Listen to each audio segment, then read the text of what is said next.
on now to video number 2 of Eleanor Oliphant is completely fine.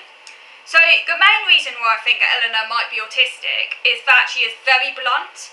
For example, on page 43, she tells a smoker up front that his habit is disgusting, and she goes into some detail as to why this is the case.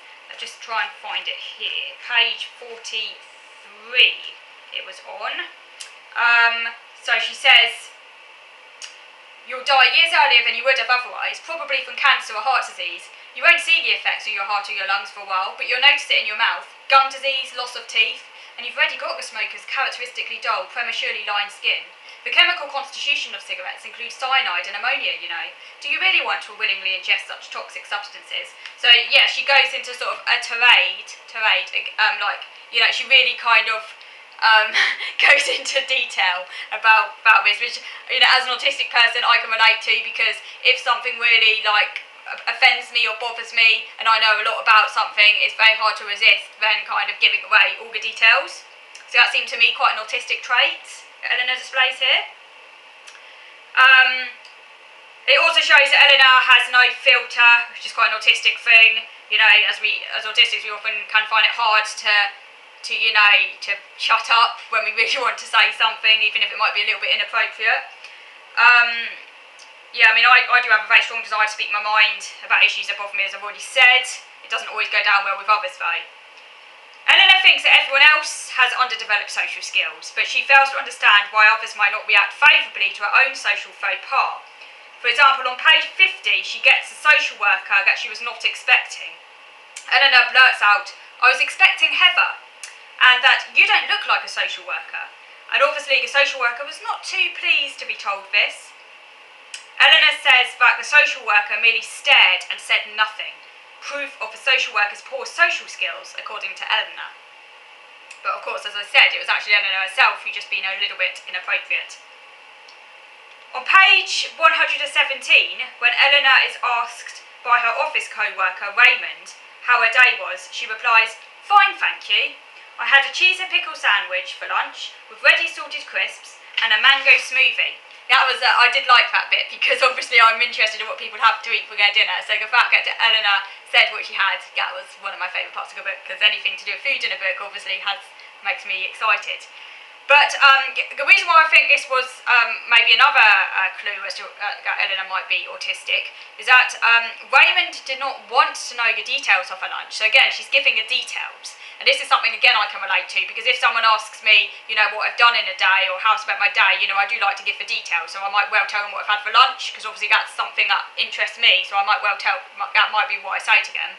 But Eleanor did not get a hint, because, as I say, Raymond did not actually want to know the details of her lunch. So this is so relatable to me, because I often reply in the same manner, giving the details instead of giving the answer the person wanted.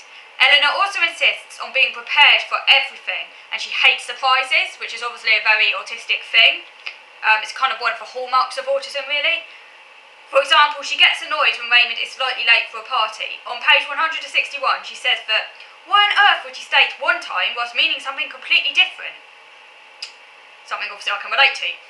Very tellingly, on page 167, Eleanor says that people can be unfathomable. I often find that I don't understand why they do and say things. Eleanor also sometimes takes things literally.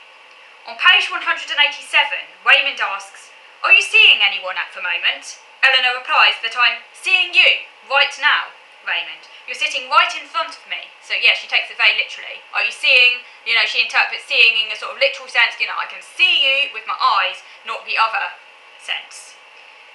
So Raymond was actually asking if she had a boyfriend. That's a funny one.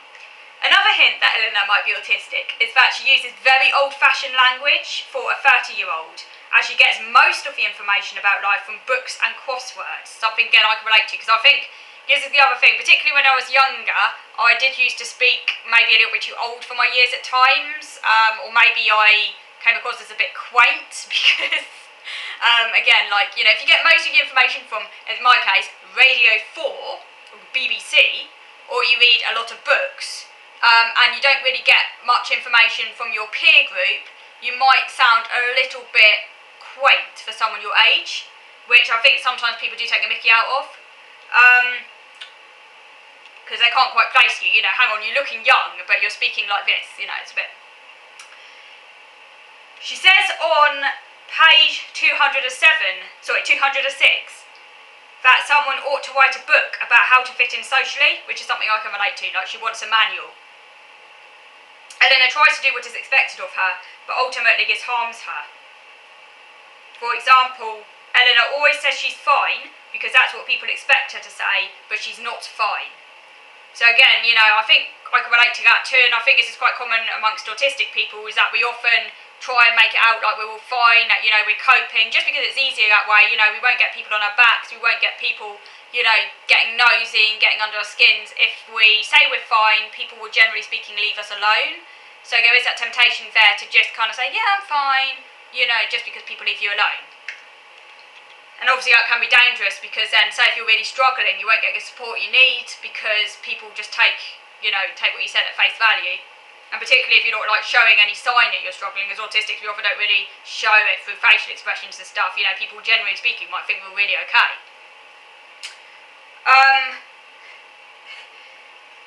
Finally, on page 316, Eleanor eavesdrops on a stranger in a shop and cannot resist correcting them. Something I have been inclined to do at times, and I have actually done this before. If I eavesdrop on someone talking, say they're talking loud enough for me to hear, like in a queue at a supermarket, and they say something to do with food or something I know about, I have been known to sometimes give them the correct information. I don't know if it always goes down well because I can't read other people, but I can relate to this.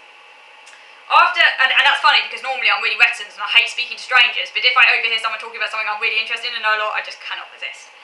After overhearing the stranger talking about a cooking appliance, Eleanor butts in by saying, "It's tagine.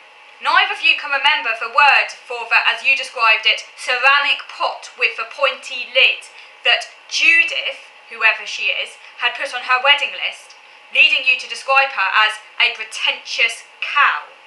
A tagine is a traditional cooking vessel of North African origin, made from fired clay and decorated with a brightly coloured glaze."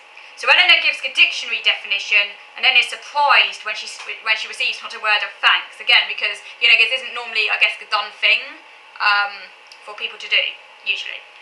She's being a bit inappropriate, but, I can relate to this because I've done it before, as I've already said. Sometimes, even if it's maybe not appropriate, you can't, because, you just can't resist. Even once the information that is not appropriate, it can still be hard to filter and resist. Something that basically you're neurologically inclined to do, because you're just out of step neurologically with what everything else does. Even once you know some of these rules, sometimes you just can't, you just have to say it. And that's what Eleanor here does. But I'm not even sure that Eleanor has the awareness, to even know that this isn't appropriate, because she thinks they're being rude to her, when they give her a good look. She's very surprised that obviously I don't give her a word of thanks.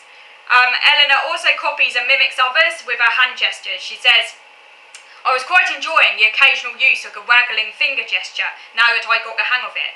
Now I can relate to this a lot, the need to go into detail about something I know about, and the pleasure gained from copying others and feeling that I might be fitting in a bit better by my social copying." So that's an inverted example there of Eleanor, mimicking others, which is another well-known autistic trait, particularly in women.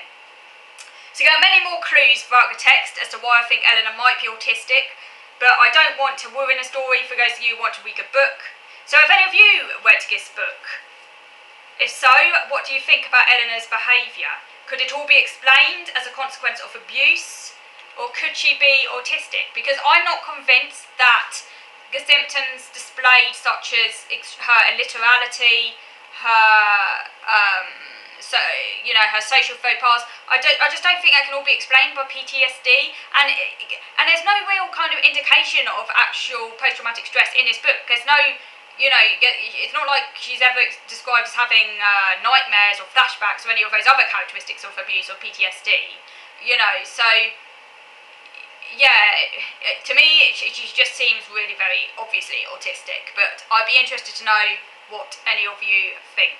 I personally think she's got PTSD, as would be expected after going through such traumatic events, but I do think that she's autistic as well. Okay, so I'm going to finish now, and I look forward to speaking to you again next week, so thank you for watching.